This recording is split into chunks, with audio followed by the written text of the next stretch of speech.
My interest in vaccines started when I was a fellow in infectious diseases at Children's Hospital Boston.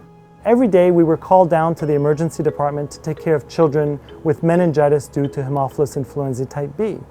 Within 1 year, that disease essentially disappeared, and that was directly the consequence of one intervention, which was administering this vaccine to every child born in the United States as early as possible.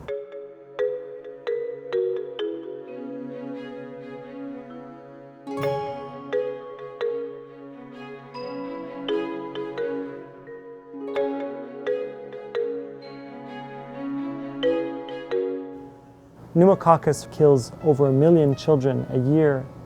It hurts children initially by colonizing their nasopharynx and establishing a niche in their nose from where they can then cause pneumonia, ear infections, meningitis, and other serious diseases.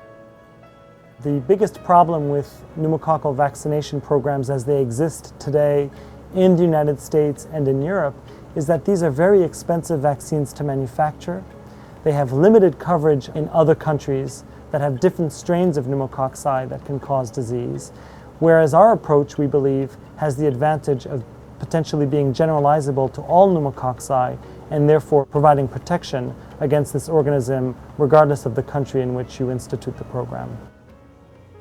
Our initial approach was to try to develop a two-pronged vaccine that would first block colonization, reduce the likelihood that a child would be colonized by this very dangerous bacterium, and secondly, in the case where the organism manages to invade the bloodstream of the child, elicit sufficient antibodies so that the child would be protected against invasive disease. We were awarded a grant by PATH, who has collaborated with us and helped us develop this vaccine so that we can now make the vaccine in a company called Instituto Butantan in Brazil. The current stage of development of our vaccine project is that we have now what we call a GMP grade whole cell vaccine that we are gearing up to test in adult volunteers starting in 2011. With Dr. Yingji Liu here at Children's Hospital, we developed a new strategy which we call the trivalent vaccine approach, where we essentially combine different components of pneumococcus, fuse them together, and inject it as one vaccine, which then confers both antibody-mediated and T-cell mediated protection against invasive disease and colonization by the organism.